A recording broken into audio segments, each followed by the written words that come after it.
Vice Admiral Ibok-Ete Ibas, retired, has said proposed 1.48 trillion naira 2025 budget anticipates the return of suspended Governor Siminalayi Fubara and other office holders. Ibas said this on Wednesday during budget defense session with the House of Representatives ad hoc committee on the reverse emergency rule. He noted that the draft fiscal plan was deliberately structured to accommodate officials who may resume duties after the current state of emergency ends. In anticipation of the eventual return to constitutional order, the draft budget prudently retains provisions for the offices and functions of suspended political actors, some of whom have already drawn on allocated resources in the first quarter and are expected to resume their duties at the expiration of the emergency period, he said. Ibas also disclosed that the 2025 budget was designed to regularize spending made before the declaration of the state of emergency by President Bola Tinubu in March. However, the process was hindered by gaps in information. The sole administrator told lawmakers that before the declaration of the emergency rule, some state officials withheld vital information during the preparation of the state's 2025 budget estimate, which complicated efforts to accurately account for spending in the first quarter of the year. Before the state of emergency declaration by His Excellency President Bola Tinubu, regrettably, some state officials withheld critical information required to ensure a more complete capture of those expenditures at the time of submission of the budget estimate, he said. Ibas explained that the 2025 budget was developed in line with Section 11, Subsection 4 of the 1999 Constitution and subsequent transmission of the proposal to the National Assembly.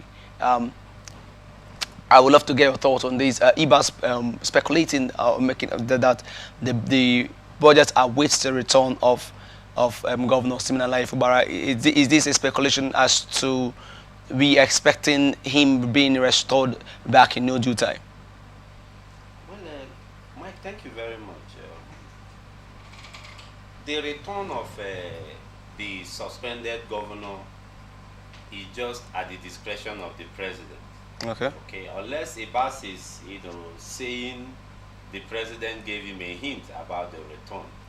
Otherwise, if we look at Section 305, as it is captured in our constitution, if the president is, comfortable with what is happening in the state currently now, the law says he will transmit an information back to the National Assembly, who will ratify that, and the president will just do a broadcast withdrawing the state of emergency in the state.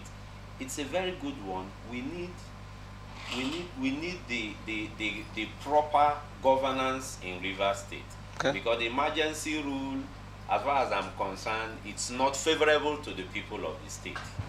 Okay, so that notwithstanding, it is just at the discretion of the president to call off the emergency rule. Okay. Yes, we only but hope for the best. So, looking at the budget and these provisions, would you say the budget came at a right time, considering the state of things in the state? Yes, if you look at Section 11 of the 1999 Constitution particularly, it's the Ibas presenting that budget. It's in line, or defending that budget, it's in line with the provisions of the 1999 Constitution. Don't forget, when it becomes practically impossible for a House of Assembly of a state to do its legislative function as enshrined in the Constitution, the law says such powers will revert to the National Assembly, either houses of the National Assembly. But in this regard, it is saddled on the House of Reps to making sure that the legislative functions of Rivers State moves forward. So that presentation and defending of the budget, it's in line with the laws of the land. People need to get this straight. So many people out there are misinformed. Some are even uninformed as to, I heard in some areas where people were like, why is the National Assembly being the one, to approve our budget? And I laughed it off. This is one of the constitutional functions of the National Assembly in the event where it becomes impossible for House of Assembly of a state to do its legislative function. So that budget, in my view, in my opinion, it's lawful, and it stands. Even if the suspended governor returns today, as speculated, that budget, when approved, becomes the budget of Rivers State. Okay. Also, speaking on the return of the suspended governor, would you posit that the bone of contention that was before he was suspended could be said to have been to have been resolved, or there's been a resolution process leading to the resolution, the resolving of both from both parties? Mike, a few days ago, I listened to the admiration of so many Nigerians when the FCT minister came on a live broadcast. He told us that the last time he saw the governor, the suspended governor, was when he and Governor Abiodun with one other governor visited him. Okay. Okay. And few days after that, they spoke on phone. He asked about his family. Both of them exchanged pleasantries. That since then he has not seen him. And 2 days ago, we heard what the chairman of APC in Rivers State, Honorable Tony Okocha, said. Okocha was very clear that the governor, it's, I don't want to borrow his words exactly, but in my own word, what I understood that Okocha said is that the governor has not really made frantic efforts to reconciling with the warring stakeholders. See, Mike, if I have issues with you and a mediator is appointed to resolving that issue, there will be a sitting. People need to get this whole thing straight. Everything mustn't be politics in Rivers State. People need to get this thing straight. There was dispute, and there is still dispute. The question is, how do we resolve this dispute to making sure that it never reoccurs again moving forward? Because as far as I'm concerned, with what I know about politics, if this matter as it is unresolved, if the president calls him back today, don't forget that there was an impeachment notice. That notice was not withdrawn. Okay. The House of Assembly guys could go on with impeachment. And that is the law. Even the president does not possess the powers to stop them. So if I were the governor, the suspended governor, this is not a time to making unnecessary visits to communities and all that. This is a time to rally round the stakeholders, all those involved in this dispute. Don't forget, there are stakeholders in the party that are aggrieved. The House of Assembly, there are issues unresolved. His principal, there are issues unresolved. Maybe, I don't know, I'm not privy to know whether he has resolved with his principal.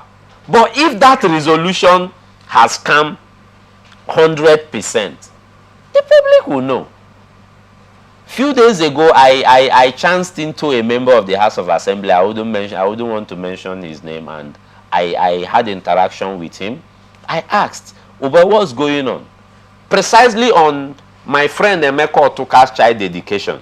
Okay. I ran into one of the House of Assembly members. I wouldn't want to mention his name, and we had this chit-chat. He told me that nothing has happened. That they have not even seen or heard from the suspended governor.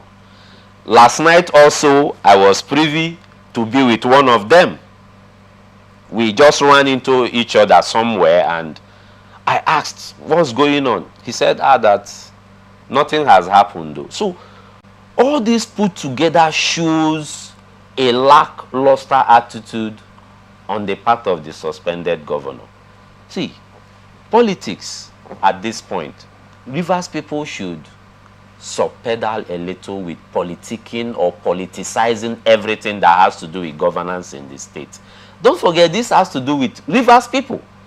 It is not about the suspended governor or other stakeholders involved. It is about the generality of the Rivers people. The Rivers people are affected because, as far as I'm concerned, governance is not thriving the way it should be in Rivers State. So the suspended governor need to he needs to brace up. Where would you say the role of the mediator, advised Admiral Ibok-Ete would come in here? Because he was like you mentioned, he is a mediator. No. The suspended governor is not a mediator. I mean, the vice. Ibas was only called in by the president, yes, to hold brief. Okay. For the suspended governor. His role is not to foster resolution between the warring parties. He lacks the powers to do that. Don't forget, he is not a certified mediator. He's not trained. See, on a forum like this, I have advised that the suspended governor should approach. There are certified mediators. For example, I am one. I am certified. I'm a member of SIAB. I'm a member of Institute of Chartered Mediators and Consulators of Nigeria. Okay? He should, even though he wouldn't approach me to mediate, okay, he should approach others. People will come in, sit on a round table with the aggrieved parties, and we will look at these issues and resolve it. So you're saying the onus falls on the suspended governor? The major part of the onus falls on him because he is the mainly affected here. Don't forget, his tenure is affected. Okay. I am not affected. I am only affected as a Rivers citizen. You know, because government not thriving the way it's supposed to be. As citizen of this state, I am affected, directly or indirectly. But he is the direct party here. He is the offended party here. And he is the affected party. So, it's on him. The major part of the responsibility, it's on him to move on, not visiting communities. I saw a few days ago when he visited the Lele community. That's not what he needs at this point. What he needs at this point is to resolving those issues. So that by the time he returns back to office, the issues will not reoccur. The issues will not reoccur. Don't forget the steps the House of Assembly took. Is a lawful and constitutional step. Nobody can take that away. Even the president himself knows that he cannot stop the assembly from doing its legislative function. So the suspended governor at this point should tread with caution. He should not be carried away by what simplified movements tell him. They will deceive him again. Sorry, I'm curious to ask. Peace is actually often initiated by one person, but the both parties have to be ready to come to the table of resolution. Now, you're just saying the onus falls on the governor. Would you say before you approach someone for peace, there should be a yardstick that, okay, there are indices you've seen, and said, okay, if I meet this person, we will be able to come to a resolution. Now, because suspended governor on his own, how about the assembly? Would you say that they've given him room for resolution, or it's after the suspension, everybody, all to your tent, all Israel, and then he's left alone, and then he has to come meet them. Like you said, if you were to advise him is to go meet this. So how about them being ready to broker peace? Mike, we heard it live from the mouth of the FCT minister, Chief Ezebunwoye Sowike, when he told Nigerians and the world that he is open for peace, that he wants peace restored back to Rivers State. Okay. And he even went ahead in suggesting to the suspended governor the persons, the stakeholders, to meet. One of those stakeholders I can remember in that broadcast was Chief Ferdinand Anabraba, Chief Osijo Okocha SAN, and highly revered Chief Sergeant Awuse. These are the elders of the party who are deeply affected by the words of the governor. Okay.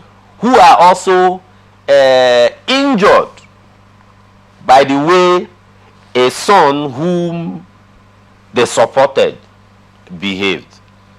FCT minister asked him to approach them. And believe me, like I told you, I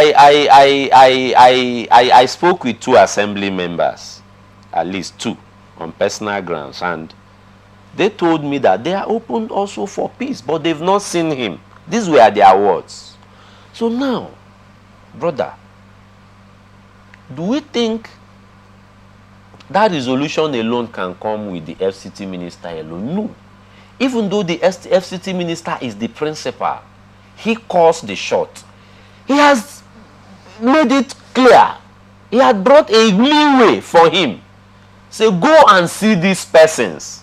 Do we have record of him visiting or even approaching any of these persons? We only saw situations where he visited the president in Lagos and took pictures and all that. See, in resolving issues, in resolving conflict, you need to look at the root cause of the conflict.